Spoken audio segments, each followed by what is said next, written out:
Hello everyone, welcome to another Pro Tools tutorial. In this video, I'm going to show you how you can commit audio or MIDI tracks. If you're new to Pro Tools and you're wondering how to do certain tasks, then this video is for you. Now in this session, I have a MIDI drum track. Now there could be various scenarios of how I want to commit this track. I could either commit the entire track as an audio file, or I could just commit up to a certain plugin in the entire chain. So there are three ways I can do this, and they would have three different outcomes. Number one, if I just wanted to convert this MIDI drum track into an audio file, I could just bring it down to a new stereo track.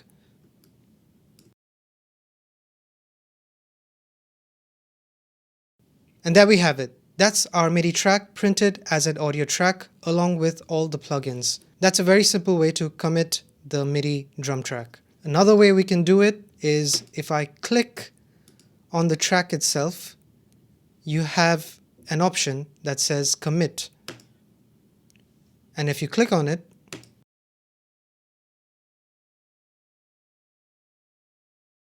so as you can see, we have our MIDI track committed as an audio file.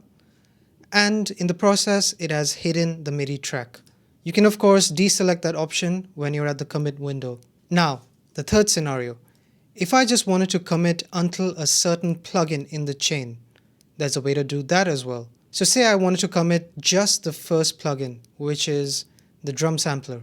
All I have to do is right click on it and click on commit up to this insert.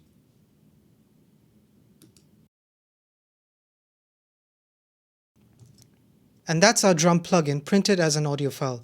And as you can see, we still have our processing plugin right after. So I hope this video was helpful. Thanks for watching.